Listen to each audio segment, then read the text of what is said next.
Wajiha Siddiqui. By profession, I'm an architect, and I'm here as an happy Umma to help my fellow upcoming students in developing and looking forward towards this career. So here I am, an Happy Home Career Counseling Initiative.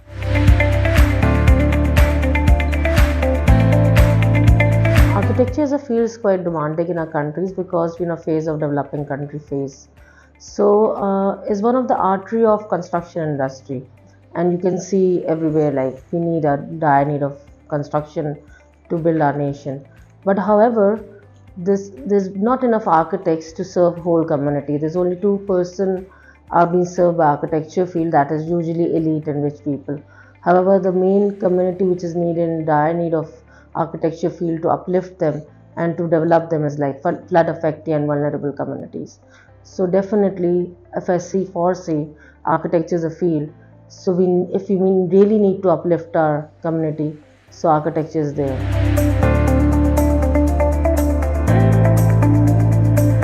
There's like a two kind of artery of architecture. One is called architecture engineering, another is called architecture design. So, but it's both lead with the main core subject called creative thinking, and creative thinking is the main curriculum comes through art. So you have to have that artistic mind, or like you should have that key element of artistic aesthetics there, because the main subject which actually core subject for architecture is actually art, and then the other subjects which is linked with architecture is maths, because if you're taking architecture engineering you need to have maths, physics and chemistry. But you're pursuing towards architecture design, then in some universities not compulsory to have maths and chemistry and physics as the main core subject. But however, is an integrated field in terms of creativity, in terms of designing, and in terms of building too. You need a material, you should have a like common understanding of material and structure designing. For that you somehow need maths as your main background.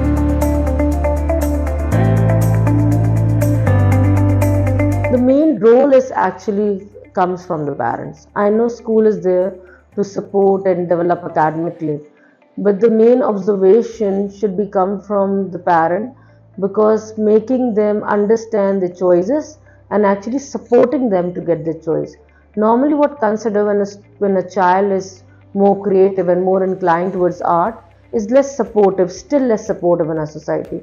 I know school are encouraging in terms of art competition and having one of the main course in the whole timetable, there's an art schedule. So, but however, the parents usually foresee the student in terms of engineering, now commonly IT, but they don't foresee the student choosing any art field like media or textile or fine arts and architecture even. Somehow when people foresee architecture as engineering, then they support, but not as an architect, as a designer.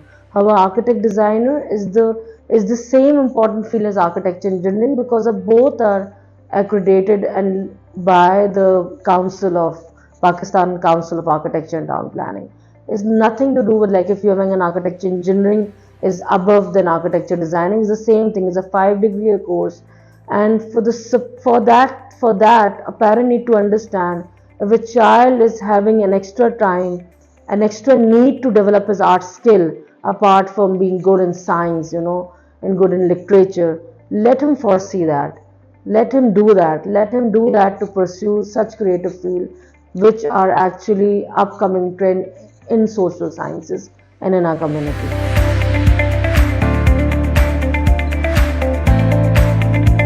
Architecture as a subject inspired me because it has linked with the creative field, and there it goes the art as a main curriculum. But I know I will sound like a alumni here, so I'm like putting all credit to the school, but somehow I will give this credit to the school, because art was there in the timetable. Art class was there as a timetable, and it used to be pursued there in our curriculum. So yes, there was a teacher called Miss Nadra, and she actually inspired us and look creatively into the field. She literally made us explore all the medium, and I ended up being in architecture school. In the first foundation year, I already know all the medium.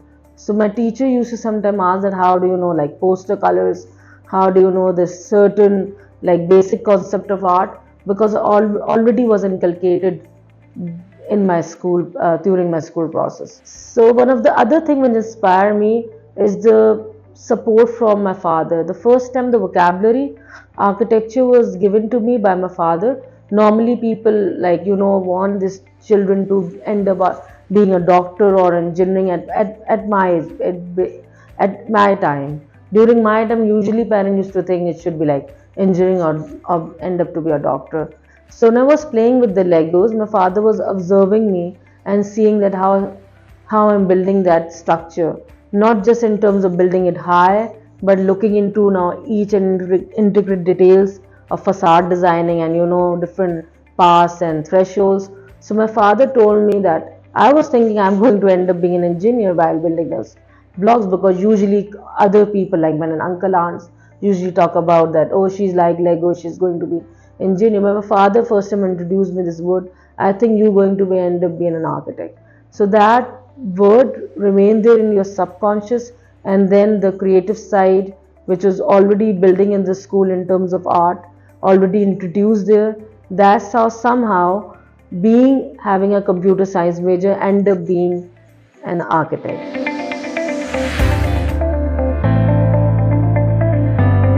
Architecture is a field in which everyone has their own philosophy, their own way to work. So it depends how they're making the vision for this field. For example, some people take initiative in building small projects like from architecture to interior, and some think of doing the further study and going abroad for urban landscape and other architecture main subjects. Other end up like starting their simple architecture initiative of developing buildings from like home to high rises to offices and different things. But obviously in initial stages you have to be linked with some senior architect for starting your practice, and then you can start your own practices. But there's another side of architecture too, which normally I think is a dire need of Pakistan, is about architecture in serving the community and helping in linking in developing in rural areas or suburban areas. So it's kind of a not a directly just a design field, is integrated with the research in terms of social science research and economic research and material science research and others too. But somehow it depends on how you have your own vision for this field, and you can initiate your practice as soon as possible. Yeah, normally usually what happens, student first opt to get a mentor for 1 year, like whatever the preferable office they want to work there. They learn from there like how the process go in office, and then usually after 1 year some start their own practices, some still like linked with like they still get the job there and they work in different offices. Depend, you want to initiate your own office or you want to still work with others.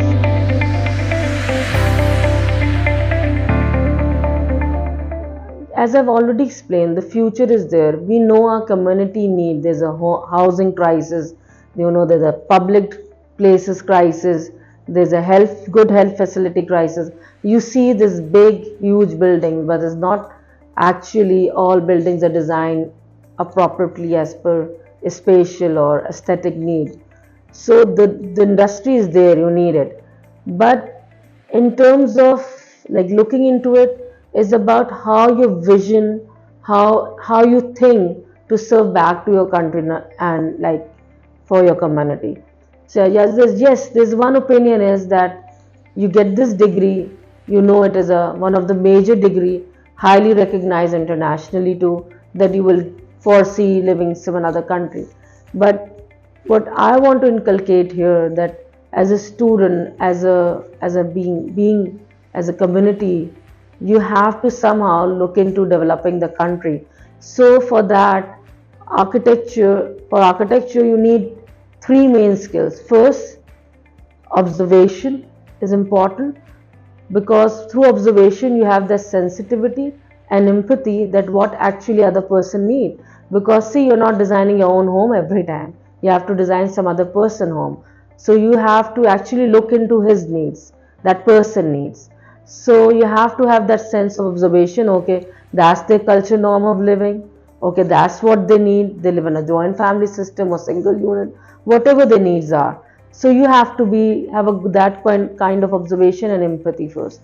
Second, obviously, your creative side of being, skilled, drawings, quickly visualized through your, like, any medium, sketch, and now the technology through softwares. So that's the second skill. Third is a management skills, because it has to be constructed. It's not just a piece which is going to be hang on the wall. It need to be constructed and people going to live there, and it has to be safe in any way. So that's why it's been considered one of the major field which actually directly related to the people and how to uplift living condition of the people. Because if you forget to build like fire exit system in your during your designing process, definitely it's not going to affect at that moment, but later on going to affect it. So like if you miss one column because like in simpling designing, it's going to affect the life there. So it has to be an empathy and observation. It has to be a creative side which should be inculcated within school and by parents, like support by parents. And third is a management skill which lead into have a lot of patience, because you when you're developing a mural, you have your own time frame. But if you're designing a building, there's a team you're engaging with the team. They have a laborers there, you have a contractor there, you have engineering there. Everyone has their own way of working. So you have to like lead them, you have to work along with them. So you have a patience too. Sometimes building like accomplish in a year, sometime after 10 years, sometime maintenance queries stated down. So you need to have these three main skills.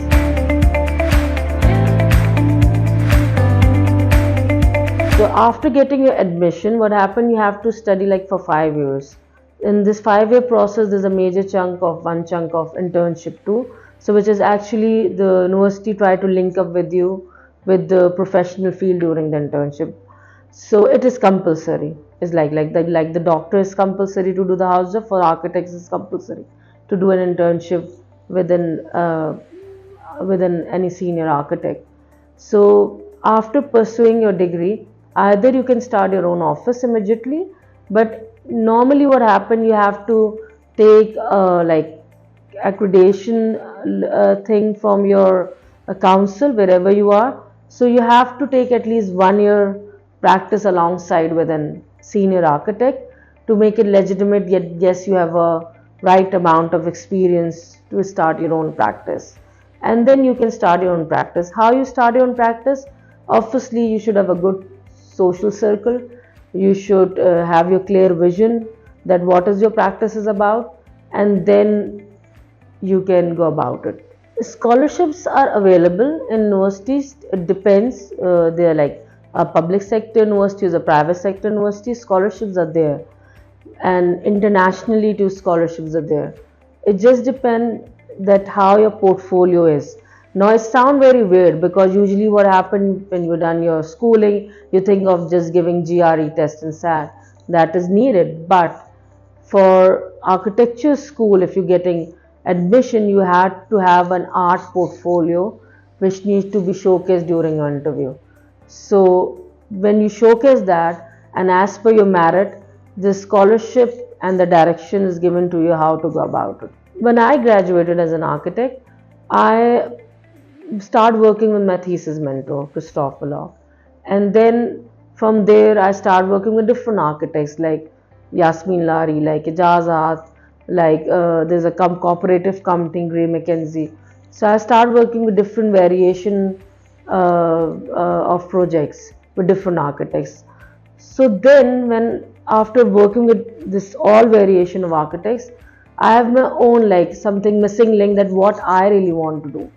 So somehow I started my own practice, and later on I start teaching in University of Karachi too as an academician. When you become an academician, then it's become a much major role that how your practice should be.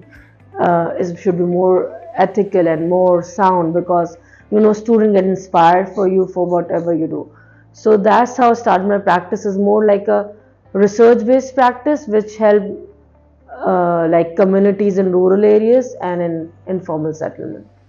Basically, in 5 years program, students are introduced with everything. So it depends on each architecture school vision to what they are inclined to. So if you want to pursue something, you always read the university vision, because that's the way you know what you are actually ending up to be, because that's how the personality get molded. So for example, in my school where I got my architecture degree, is about designing in a way of it should be socially responsive, it should be climatically apt design, and you have to think about ecology and sociology as a main concern. Of course, economical is another consideration too in terms of sustainability, but that was the main core of our university vision. So I ended up getting a degree from there. So already the studios were linked in that direction. So majority of students have that empathy somehow to look into that consideration in any scale of the project. The thing is, it's not necessarily that designing a high rise is not community thing. Definitely it is too, but it can be, it should be designed in a climatical consideration way. So in each school there's a vision, and the studio and the brief are designed in that way, that they already introduced with like pockets of projects in different direction. So when they're doing the major thesis in the fifth year, so they choose what they really want to do. So during that thesis process, you can see that how the student will go about. Some pick public buildings, some pick high rises, some pick individual homes to study, live and work spaces. So it depends how they are inclined towards this.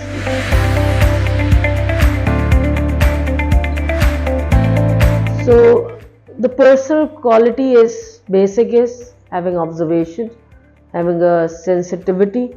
Second, it should be more towards creative side, like drawing skills, molding something with clay, playing with Legos, and more psychomotor skills. So not just about I'm not saying that listening and reading should not be there, but it's more hand-on. So is there. So you have to have an observation skill, and then you should be more creative in doing some hand-on. So in terms of drawing or model making on anything, like molding something. And third is having a patience. I think patience should be there. I know hardworking and being is for every field, and the most important thing which through observation is actually the empathy. If you don't have an empathy, then you end up designing something very mediocre, and it's not for the people. So during your education system when you're in school, it's very important to explore yourself, what you actually want to do. And the career cannot be imposed on you. It should be from your heart. It should be your passion. It should be what you really want to be. Because that's how you're going to change something, or something you're going to bring new into your community. Otherwise, you're going to end up doing the same thing which is already happening. I'm not saying it's like something happening bad, but there's not going to be any new spark which is going to actually uplift the community. So something has to come from heart, and you should be passionate about it. And secondly, you have to fight for what you really want to be. It's not like, okay, I choose this career because one of my favorite teacher told me. I choose this career because my parents says are good for me, or my cousin says good for me. You have to fight for it. You have to really explore what are the meaning of career is, because career is going to be one of your main goal in your life in future. It's about apart from your family, apart from your relative, apart from what you're going to, how you're going to live your life in terms of leisure life. But the main thing about your career is going to build your personality, what you're really going to be. So it should be come from the heart. Like, I want to refer this with the Maslow theory actually, that the basic need as a human, you feel having a sense of security. Then obviously you need love and affection from your co-worker, from your family. Then you end up having an esteem and respect. You get fame, you get recognized. That's every human need. But the main core where human actually need is self-actualization. So I think having that effort to choosing the career at this point is going to be very effective. That what you really want to be, how you think, how you're going to help your society, because you're not going to choose a career for your own self. Even if you're being a doctor, you're not going to just going to heal yourself. Even if you're going to be an architect, you'll be working for this. So it's very important what you really want to be.